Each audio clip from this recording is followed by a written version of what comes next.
Hello everyone, welcome back on my channel. और हम लोग ह्यूमन फिजियोलॉजी के बारे में डिस्कस कर रहे हैं।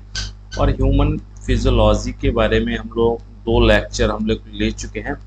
उसी क्रम में हम लोग आज जो नेक्स्ट है वो हमारा क्या है, नेफ्रोलॉजी के बारे में यहाँ से डिस्कस करेंगे। नेफ्रोलॉजी यहाँ से काफ़ी इम्पोर्टेंट एमसीक्यूज यहाँ से देखने को मिलेंगे। अगर आप पूरा सेशन देखोगे तो यहाँ से आप पता आपको लग जाएगा। ठीक है, तो नेफ्रोलॉजी के यहाँ से और 50 एमसीक्यूज लिए हैं और वो सारे एमसीक्यूज यहाँ से लिए गए हैं जो एग्जाम में बार बार रिपीटेड हुए हैं। और पहला यहाँ से एमसीक्यूज को तरफ डिस्कस करते हैं। इसमें पूछा गया है functional unit of the kidney. Kidney की फंक्शनल यूनिट क्या होती है। ठीक है, तो किडनी की इसको नेफ्रॉन के नाम से भी जानते हैं और किडनी बहुत सारे नेफ्रॉन से मिलकर बनी होती है। इसी बेसिस की फंक्शनल यूनिट क्या होती है, नेफ्रॉन कहलाती है। ठीक है, और स्टडी ऑफ द नेफ्रॉन्स, ठीक है, स्टडी ऑफ नेफ्रॉन्स को हम लोग क्या है, नेफ्रोलॉजी के नाम से जानते हैं। ठीक है, तो नेफ्रोलॉजी एक हमारी ब्रांच है जिसमें नेफ्रॉन की स्टडी करते हैं और नेफ्रॉन को हम लोग रीनल भी कहते हैं और किडनी भी कहते हैं। ठीक है, ये सारे के सारे पार्ट है हमारे क्या, ठीक है, एक्सक्रीटरी सिस्टम के, यानी यूरेटर भी मिलेगा इसमें, ग्लोमेरुलस भी मिलेगा और बोमेन्स कैप्सूल भी देखने को मिलता है। किसमें, न्यूरॉन्स के हमारे पार्ट है। ठीक है, इसके बाद में नेक्स्ट है क्वेश्चन नंबर सेकंड है और सेकंड में पूछा है यूरिन फॉर्मेशन बीइंग्स विद, यानी मूत्र निर्माण की शुरुआत किससे होती है। तो ट्यूबुलर सिक्रेशन है, ट्यूबुलर रीएब्जॉर्प्शन है, या फिर ग्लोमेरुलर फिल्ट्रेशन है, ठीक है, या फिर मिक्सचरेशन है। तो सही ऑप्शन हमारा सी हो जाएगा। यूरिन फॉर्मेशन की शुरुआत हमारा क्या है, ग्लोमेरुलर फिल्ट्रेशन से होती है। अब ग्लोमेरुलर फिल्ट्रेशन क्या होता है, तो ग्लोमेरुलर फिल्ट्रेशन इसको यहाँ से ऐसे करके थोड़ा सा समझ लेते हैं। तो ये हमारा स्ट्रक्चर हमारा बनता है। ठीक है, ये हमारा नेफ्रॉन का स्ट्रक्चर है। ये स्ट्रक्चर हमारा किसका है, नेफ्रॉन का स्ट्रक्चर है।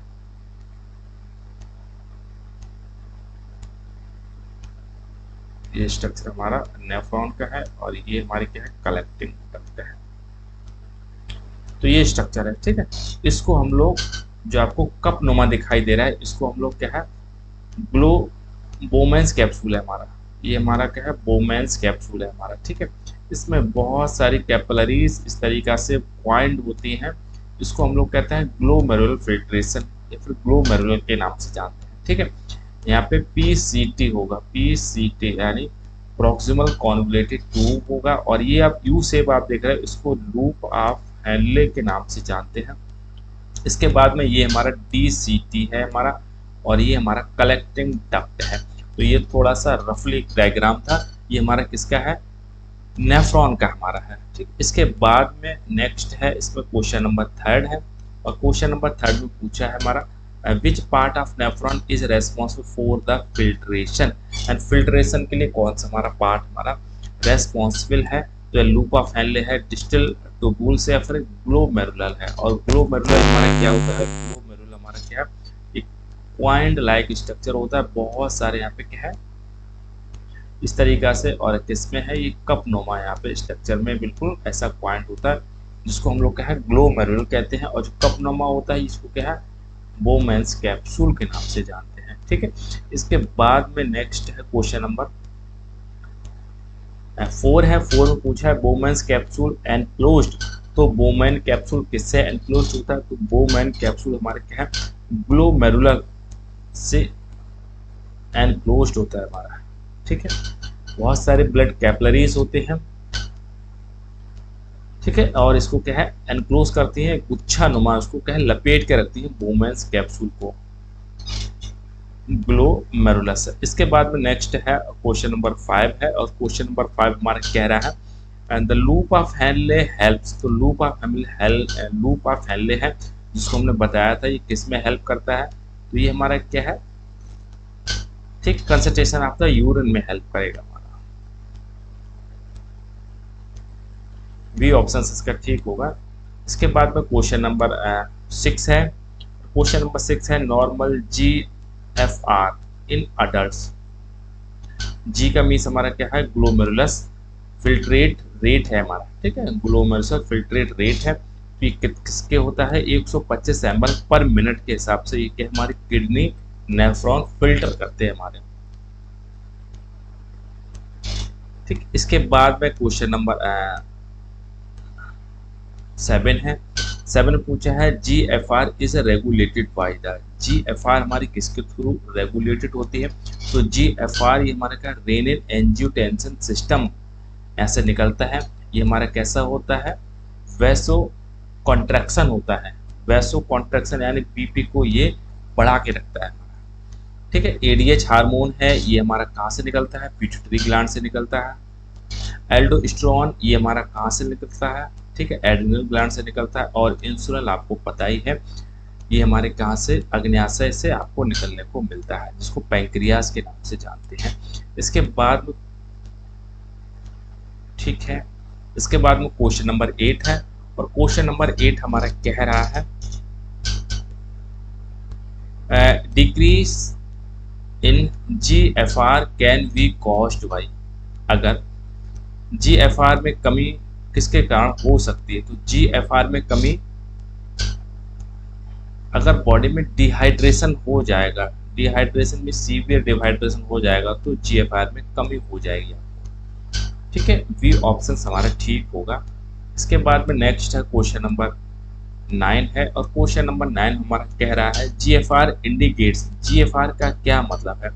तो GFR हमारा क्या काम करेगा? ये ब्लड फिल्ट्रेशन एफिशिएंसी की, ठीक है, GFR की बात करते 125 ml पर मिनट के हिसाब से फिल्ट्रेट कर रहा था, तो ब्लड फिल्ट्रेशन एफिशिएंसी है हमारा ये। इसके बाद में नेक्स्ट है क्वेश्चन नंबर 10 है। और क्वेश्चन नंबर 10 में पूछा गया है GFR is directly proportional to. तो GFR किसके डायरेक्टली प्रोपोर्शनल होता है? तो GFR हमारा क्या है? ग्लोमेरुलर ब्लड प्रेशर के प्रोपोर्शनल होता है हमारा। बी ऑप्शन हमारा ठीक होगा। इसके बाद में नेक्स्ट है, इसमें क्वेश्चन छूट गया है, क्वेश्चन नंबर 11 है। क्वेश्चन नंबर 11 में पूछा गया है ग्लूकोज इज कम्प्लीटली रीएब्सॉर्ब्ड। ग्लूकोज का आपको पता है नेफ्रॉन है, नेफ्रॉन में ये बहुत सारे जब फिल्ट्रेशन होता है तो बहुत सारे पदार्थ फिल्ट्रेट होके नेफ्रॉन में पहुंचते हैं और फट सारे के सारे रीएब्सॉर्ब होने लगते हैं। तो उसी क्रम में इसमें पूछा है ग्लूकोज भी रीएब्सॉर्ब होने लगता है फिल्टर के बाद, कहाँ पे होता है? तो ये होता है PCT यानी प्रॉक्सिमल कॉन्वोल्यूटेड ट्यूबुल्स है, जो हमने पहले ही शुरुआत में डिस्कस किया था। ये बोमेंस कैप्सूल का जस्ट पीछे होता है ये पार्ट हमारा।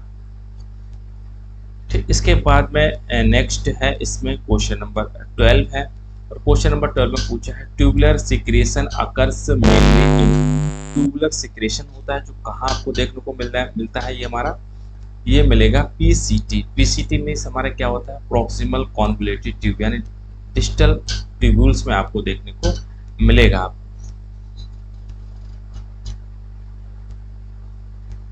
ठीक है, तो डी ऑप्शन हमारा ठीक होगा।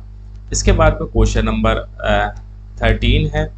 और 13 में पूछा गया है secretion of the potassium ion occurs in, यानी पोटेशियम आयन का सीक्रेशन हो रहा है। तो पोटेशियम आयन का सीक्रेशन कहाँ आपको देखने को मिलेगा? तो पोटेशियम ये भी आपको क्या है? डिस्टल ट्यूबुल्स में देखने को मिलेगा, यानी ठीक है, प्रॉक्सिमल कॉन्वोल्यूटेड ट्यूबुल्स के बाद में लूपा फैलने पड़ेगा। लूपा फैलने के बाद में हमारा क्या है? DCT डिस्टल कॉन्वोल्यूटेड ट्यूबुल्स देखने को मिलता है। तो वहां पे जिसको डिस्टल ट्यूबुल्स कहा, तो वहां पे पोटेशियम आयन का सीक्रेशन होता है। इसके बाद में क्वेश्चन नंबर हमारा नेक्स्ट है 14 है। और 14 में पूछा है मोस्ट वाटर रीएब्जॉर्प्शन अकर्स। पानी का अधिकतर पुनः अवशोषण कहाँ हो जाता है? तो PCT में ही हो जाएगा आपको। ठीक है, प्रॉक्सिमल कॉन्वोल्यूटेड ट्यूबुल्स है, यहाँ पे 70 से 80% पानी का यहीं पे रीएब्जॉर्प्शन हो जाता है फिल्ट्रेशन से। इसके बाद में पूछा है hydrogen ion secretion is important for the. Hydrogen ion का सीक्रेशन होता है, क्यों होता है? इसलिए होता है क्योंकि एसिड और बेस का हमारा क्या है? बैलेंस बना हुआ रहे।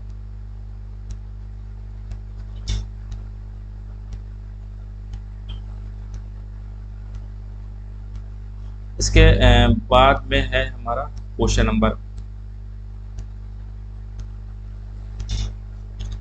16 है,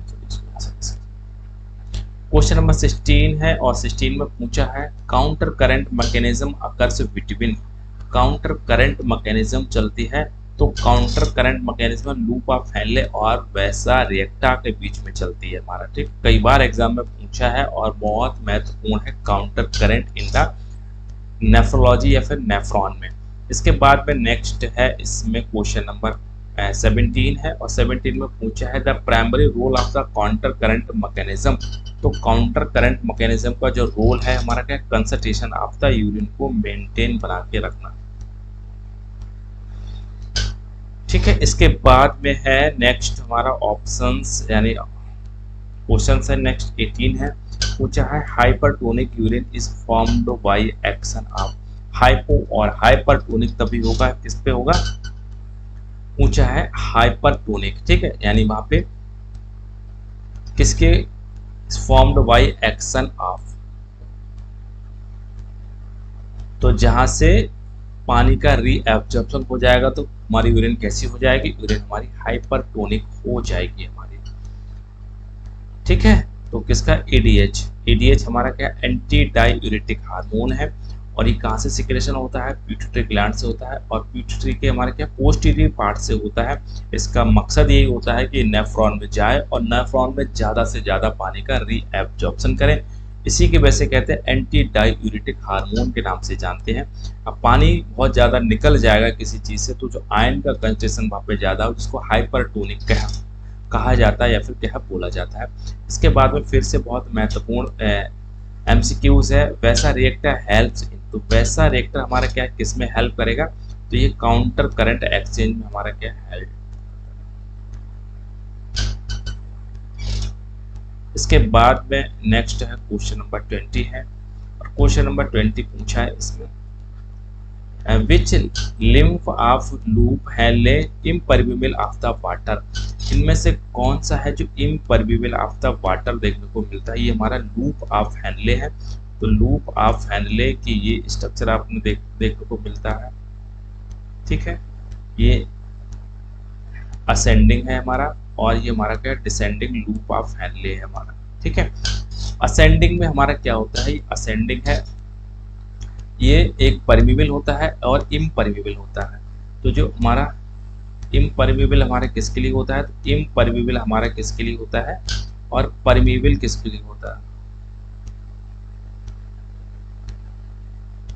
ठीक है। परमेबल हमारे किसके लिए होते हैं, आयंस के लिए होता है और इम्परमेबल किसको होता है हमारा, वाटर के लिए, यानी यहाँ से वाटर किसी कीमत पे नहीं जाएगा, सिर्फ आयंस ही यहाँ से क्या सिक्रेशन होगा।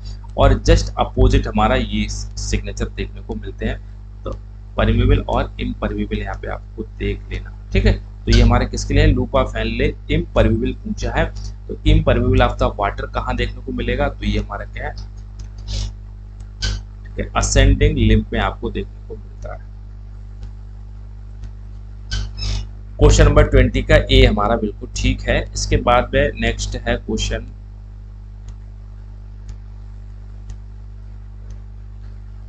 इसमें पूछा है 21 है एडीएच इंक्रीज रीएब्जॉर्प्शन ऑफ, तो एडीएच हमारा एडीएच किसका पुनः अवशोषण को बढ़ाता है, तो एडीएच हमारा किसके लिए, वाटर के लिए रेस्पॉन्सिबल है, तो एडीएच हमारा क्या है, वाटर के लिए रेस्पॉन्सिबल है। इसके बाद में नेक्स्ट है हमारा एल्डोस्टेरोन एक्ट्स ऑन, तो एल्डोस्टेरोन हार्मोन है जो एड्रिनल ग्लैंड से निकलता है, इसको लाइफ सेविंग, ठीक है, लाइफ सेविंग हार्मोन के नाम से भी इसको क्या है जानते हैं। तो ये किसमें आपको कहाँ देखने को मिलेगा, ये डीसीटी, डिजिटल ट्यूबुल्स पे वर्क करता है और वहीं की वहीं क्या है, ये मिनरल्स को बहुत सारे एब्जॉर्ब के बना के रखता है। इसके बाद में नेक्स्ट है इसमें रेनिन है और बड़ा महत्वपूर्ण है, रेनिन इज सिक्रेटेड बाय, तो रेनिन हमारा कहाँ से सिक्रेशन होता है, ये तो पता है हमारा रीनल से होता है और रीनल में कहाँ बहुत सारे नेफ्रॉन से मिलके बना होता है रीनल, और नेफ्रॉन में बहुत सारे पार्ट होते हैं, तो नेफ्रॉन में जो पार्ट है क्या है, जक्स्टा ग्लोमेरुलर सेल्स होती हैं जो हमारी रीनल में स्टेबल होती है, ठीक है, तो वहां से निकलता है हमारा कौन, रेनिन एंजाइम्स। इसके बाद में है which hormone helps in water conservation. तो वाटर कंजर्वेशन के लिए यानी वाटर को स्टोर करके कौन रखता है, तो वाटर को स्टोर करके हमारा एडीएच हमारा हार्मोन रखता है हमारा, ठीक है।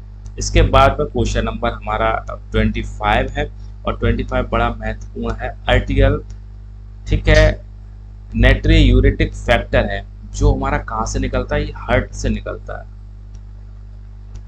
ये हमारा कहाँ से निकलता है, हृदय से निकलता है। ये कैसा होता है, डायलेटर होता है, यानी ये ब्लड वेसल्स को कैसा है, डाइल्यूट करके रखता है, जिसकी वजह से हमारा बीपी क्या है, नॉर्मलाइज होता है। ये बीपी को क्या करेगा, डिक्रीज करता है हमारा, ठीक है। रेनिन हमारा जो है वो हमारे बीपी को इंक्रीज करता है, वैसो कॉन्ट्रैक्टर होता है। तो ये क्या काम करेगा, क्या काम करता है, तो क्या है, एट्रियल, ठीक है, नाइट्रियूरेटिक फैक्टर, ये ब्लड वॉल्यूम आयतन को रिड्यूस करके रखता है। इसके बाद में नेक्स्ट है, पूछा है electrolytic balance is mainly controlled by. Electrolytic balance जहाँ पे फिल्ट्रेशन होता है तो वही हमारे क्या है, कंट्रोल करता है, यानी किडनी करते हैं, जिसको रीनल कहते हैं। और रीनल हमारे बहुत सारे नेफ्रॉन्स से मिलके बना होता है, इसी वजह से नेफ्रॉन हमारी रीनल की यूनिट है। इसके बाद में नेक्स्ट है, मेजर एक्स्ट्रा सेलुलर कैटआयन क्या होता है। मेजर एक्स्ट्रा सेलुलर कैटआयन हमारा कौन सा है, ठीक है, तो वो है हमारा सोडियम।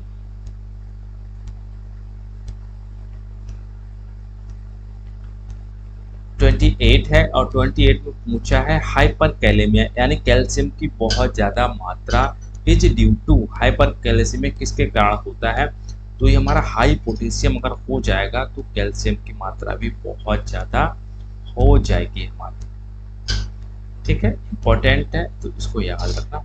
इसके बाद में नेक्स्ट है 29 है, और 29 में पूछा है water reabsorption without solute is called.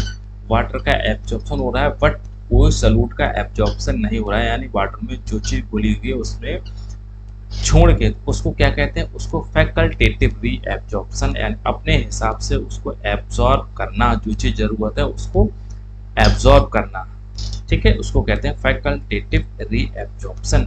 इसके बाद में 30 है, पूछा है which hormone helps regulate the sodium balance. तो सोडियम बैलेंस के लिए कौन है, तो जहां आयन की बात आती है तो हमारा एल्डोस्टेरोन है हमारा, ठीक है, एल्डोस्टेरोन, इसको लाइफ सेविंग हार्मोन के नाम से जानते हैं, और ये हमारा क्या है, एड्रेनल ग्लैंड से सिक्रेशन होता है। इसके बाद में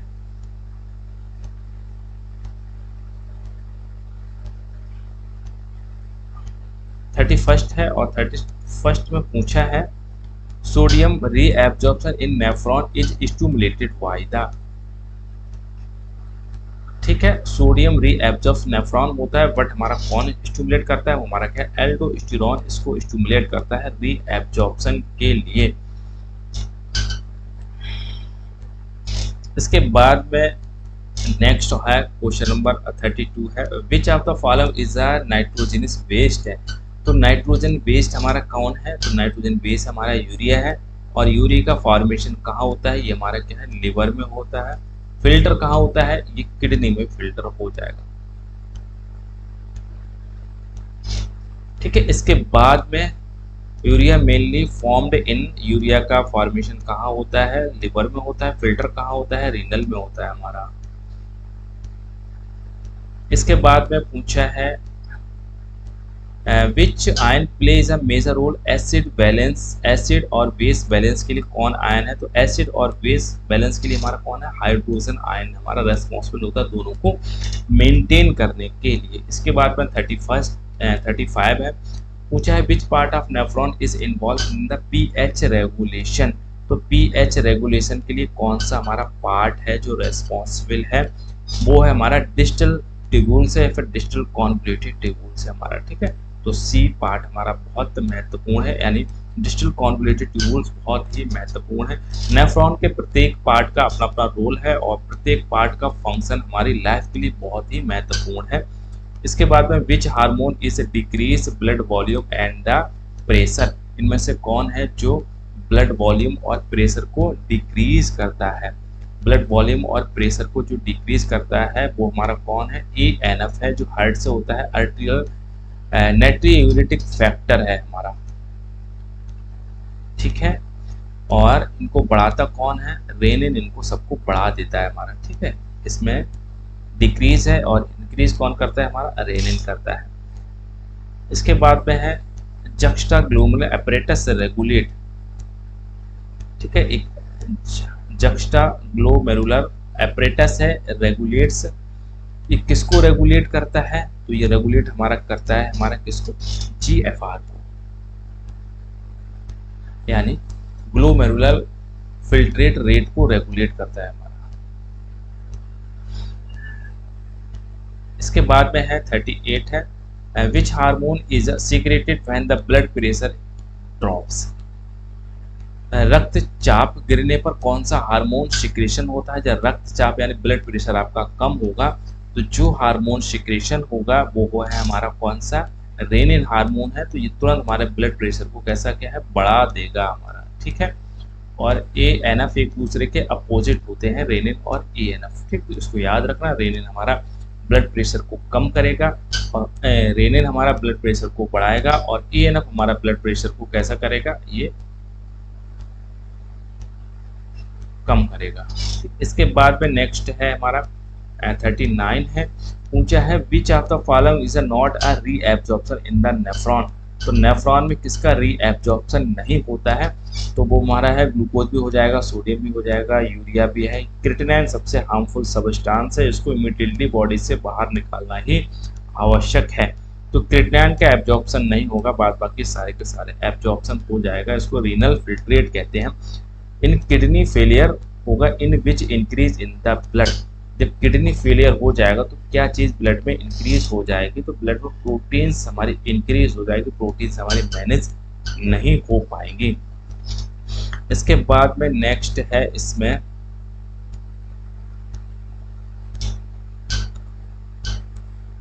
ठीक है, हेमियोडायलिसिस।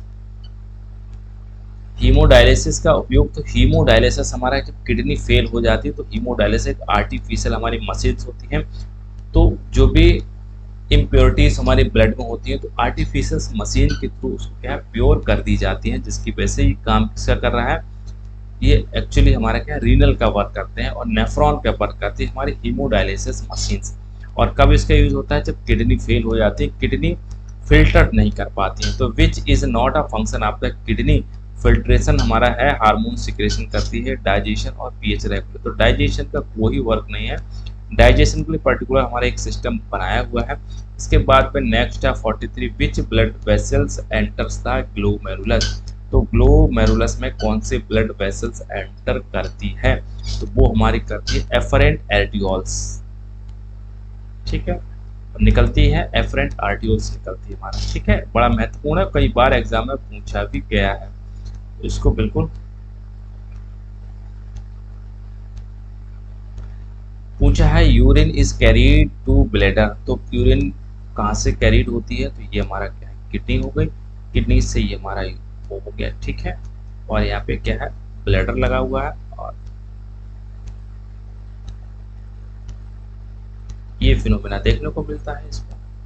ये कौन है हमारे, जो रीनल से ब्लैडर की तरफ, तो इसको कहते हैं हमारा क्या, यूरेटर, ठीक है। तो सी ऑप्शन हमारा ठीक होगा, यूरेटर इसके सही ऑप्शन होगा। इसके बाद में नेक्स्ट है 45 है, पूछा है विच स्ट्रक्चर स्टोर यूरिन। तो यूरिन को कौन स्टोर करे, यूरिन ब्लैडर ही स्टोर करता है हमारा। यूरिन ब्लैडर हमारे यूरिन को स्टोर करके रखता है। इसके बाद में है मिक्चुरेशन इज कंट्रोल्ड बाय, ठीक है। मिक्चुरेशन किसके थ्रू कंट्रोल होता है, स्पाइनल रिफ्लेक्स के थ्रू कंट्रोल होता है हमारा। इसके बाद में है नेक्स्ट है 47 है, और 47 में पूछा है urine formation does not involve.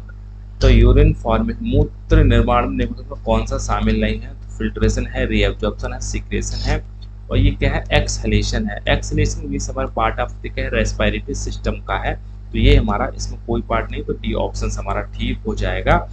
इसके बाद में 48 है, इसमें पूछा है urine is acid due to. तो यूरिन का जो नेचर होता है कैसा है, एसिड होता है, और किसके थ्रू होता है, प्रेजेंस ऑफ एच आयन की वजह से इसका नेचर कैसा होगा, एसिड होगा। एच आयन ज़्यादा होगा तो एसिड है, कम है तो हमारा बेस की तरफ हमारा। इसके बाद में नेक्स्ट है 49 है, इसमें reabsorption of the glucose occurs why. तो ग्लूकोज का री एब्जॉर्प्शन हमारा पीसीटी में ही हो जाता है, और कैसा होता है, एक्टिव ट्रांसपोर्ट होता है हमारा। कई बार एग्जाम में पूछा है ग्लूकोज का जो एब्जॉर्प्शन री एब्जॉर्प्शन होता है कैसा होता है, ये एक्टिव ट्रांसपोर्ट होता है, और कहाँ होता है, ये पीसीटी में होता है। मोमेंट्स कैप्सूल का जस्ट पीछे वाला पार्ट है। इसके बाद पूछा है most selective process in the urine formation. Urine यार मूत्र निर्माण की सबसे चयनात्मक प्रक्रिया कौन सी है, तो सबसे चयनात्मक प्रक्रिया जो है वो हमारा क्या, ट्यूबुलर री एब्जॉर्प्शन बहुत महत्वपूर्ण है।